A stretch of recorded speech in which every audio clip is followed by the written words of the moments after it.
Good morning. Welcome to TMI Socials. Finally, the weekend is here already, and it's going to be a long weekend as the federal government has declared Friday and Monday public holidays. Anyway, this is TMI Socials. I am Anwoluwakpo Stevens, your social media guide, as always, here to take you on a wondrous social media space.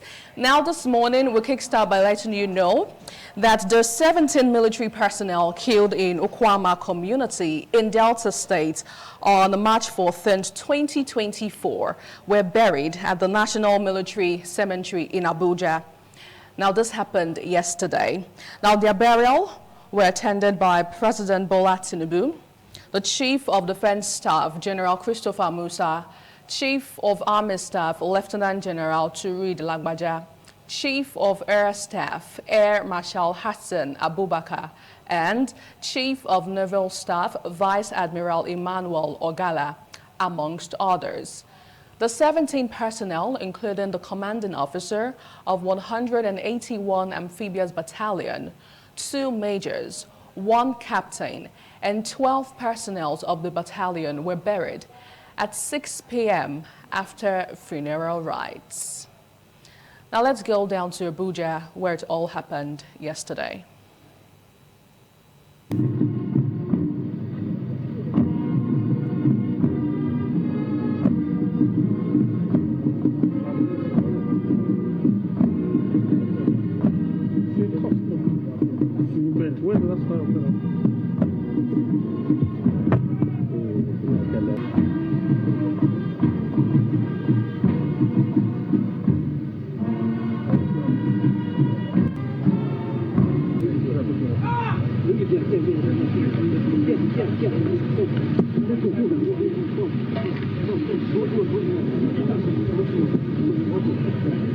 Request you have your seats.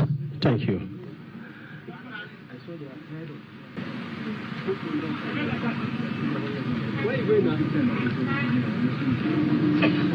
To the deceased officers and warrant officers in uniform are to salute for the last word. The firing party commander.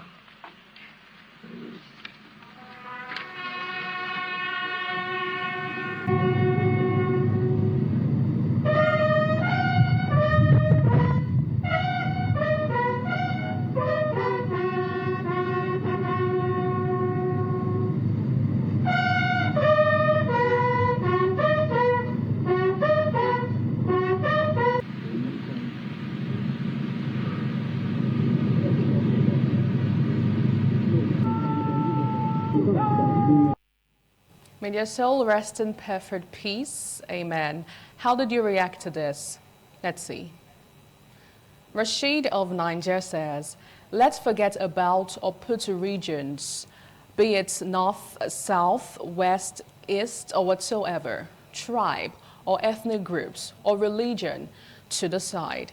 This is absolutely inhuman that 17 wonderful families just lost each one of their own or more. This is sad. Moving on. This person says they were killed by those they have sworn to defend against external aggression and internal insurrection. May their souls rest in peace. Amen. Our national flag doesn't fly because the wind blows it. It flies with the breath of every soldier who died defending it. May their souls rest in peace. Amen. And finally on this one, it says, oh my God, innocent women suddenly turned to widows. May the Lord comfort them all. This is very sad. Now, away from that story to another news that made the round yesterday, especially on the street of socials, and this also did happen in Abuja, as it said that at Zone 4 in Abuja, along the Sheraton Hotel, dollar was selling at 1,000 naira per dollar. And now, interestingly, this made the news, and we had different reactions trailing this particular story. But contrary to this report making the round on X, the Bureau of Change operators said there was no truth in this report that the dollar is now selling at 1,000 naira at the parallel markets. So apparently the news was debunked yesterday, hours later. How did you respond to this story? Take a look. Omokogi says, dollar is falling. The government now needs to put soldiers at marketplaces to force sellers to reduce prices of their goods too. With the exclamation mark there, this has to be done ASAP. Now this person says, Chinedu Okoli says, if Tinubu can bring the dollar to 200 naira, I will vote for him next election cycle. 200 naira per dollar? Okay. It is possible. Now Stretch says, things are very expensive. The economy is bad. Yet, the people clamoring are not happy with the naira gaining value against the dollar because of their selfish interest. If you fall in this category, you're wicked and part of the problem here in Nigeria. All right, and now finally on this one, this guy says, prices of goods still at a high level. Even the people who bought at regular price when dollar was 500 is still selling at over 1,300 naira rates. We are our own worst enemy here in the country. Well, do you agree with that? Anyway, moving away from Abuja down to Kano, where the Kano state government has approved a subsidy of 500,000 naira each for intending pilgrims in the state. Now, this is actually following the recent hike in hajj fare. On Sunday, the National Hajj Commission of Nigeria announced an increase of 1.9 million naira of the initial 4.9 million paid by intending pilgrims. Now, the commission said the increase became necessary due to forex crisis in Nigeria. Let's take your thoughts on this particular story.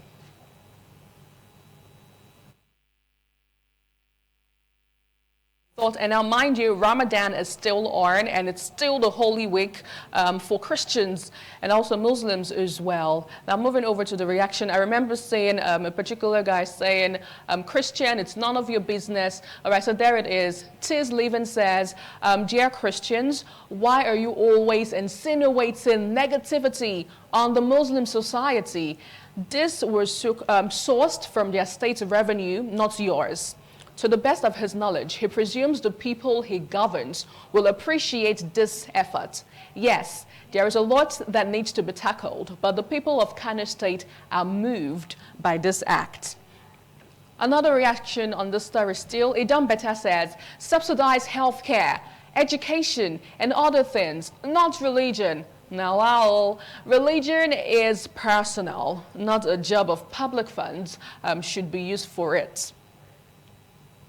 Still on the story, this guy says, I keep seeing people crying for someone matters.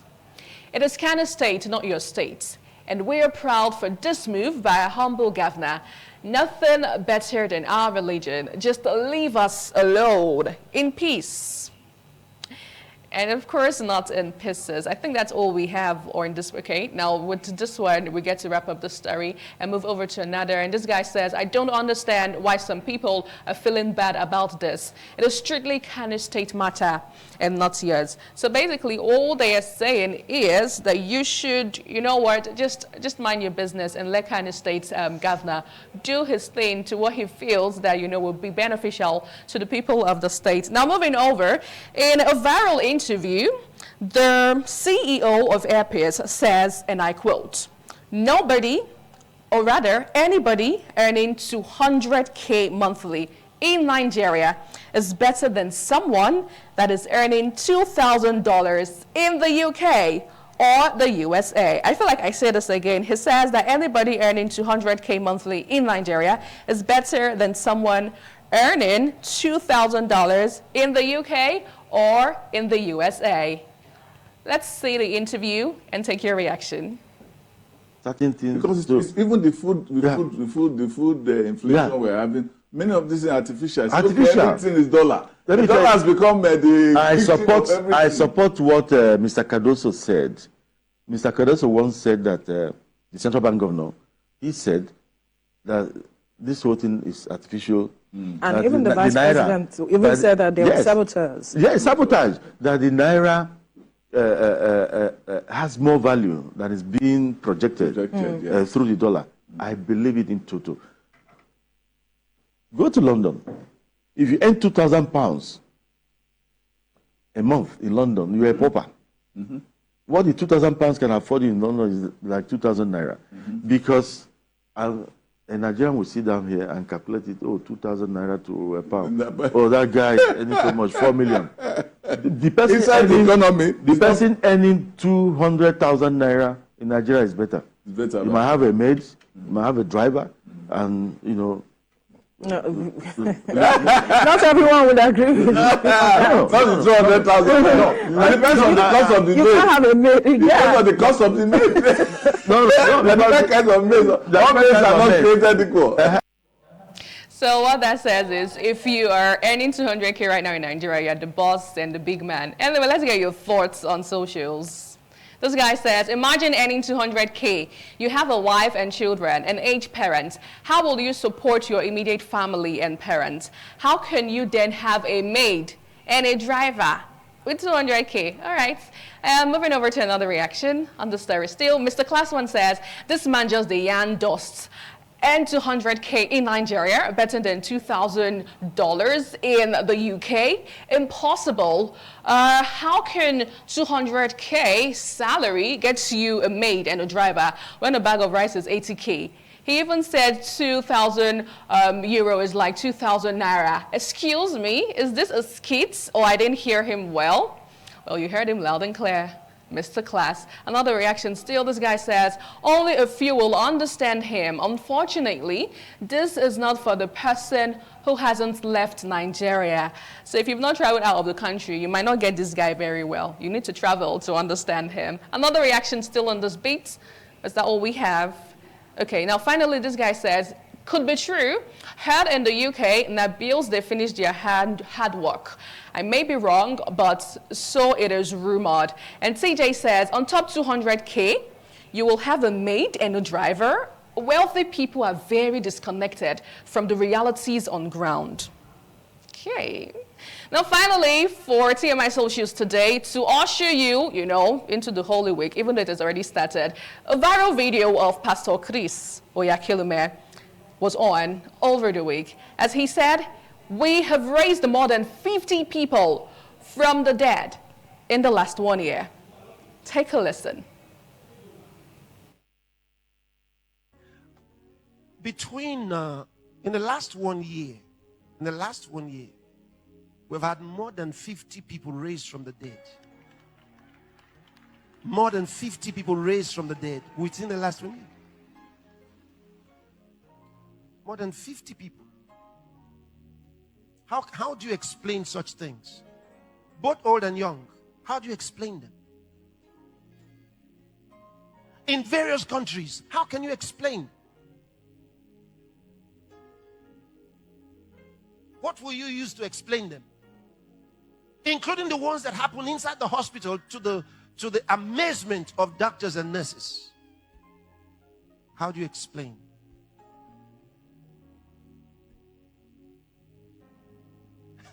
Maybe we bribed them in hell or in heaven to come back. Sometimes they say we bribe people, but maybe we bribed the dead to come back to life. Now, not just one, not two, not three, but 50. That's a lot. How did you react to this? Take a look. Okay, so I remember seeing a particular response. Now there it is. Here's Victor says, I am not surprised. God is still in the business of performing miracles. Amen. Now this person says, the weight of his faith is what I like. Man is living in another world, and I admire that. God, let my faith be as great as this. Oh, Emmanuel, amen. Now moving over to another one, still in the story. This guy says, for those super miracle performing men of God, King Charles and Princess Kate both have cancer. Please, your special miracle healing services are needed in Buckingham Palace. Just go over there and do your bit. And now on the story still, if we could have another reaction to this. Yes, let us see. I remember seeing somebody saying, why not just raise the naira to the dollar and let's have everything all equal and all smooth and easy. on this particular, story. Interesting. Now, this guy says, you people look for trouble. You complain they were showing too many miracles on TV and even went as far as saying it was not real. The church didn't react. They moved themselves to private television where their members and only those who believe in their doctrines can listen and not disturb you people. Now, you still go to their church channel to screen grab their doctrines to make mockery of them. What else do you people want? I mean, kill fair. What do you want? This is the question. And finally, I'm looking for a particular reaction, that says the man of God should go raise the dollar. If we could have that, I would really appreciate it. But anyway, that's how we're going to wrap up TMI Socials this morning. Daniel Praise, what do you think about this? Let's begin with the last story where Pastor Chris actually said they've actually raised over 50 persons within the last 1 year. It's fine. I'm a Christian. It's fine, yeah? I believe in God. I believe in the supernatural. But I think some of these are men of God. They should help us do something. Our country is in dear need of these supernaturals. These bandits in our bush. Go to Kaduna. To do what? If you can't go there, just a command of faith. Get those guys out of the bush, Let's have some kind of sanity. The kind of testimonies we should be hearing now. We should be hearing that you prayed and all the bandits in Maiduguri came and surrendered their arms and ammunitions. Let's hear that at least 150 of them left Kaduna.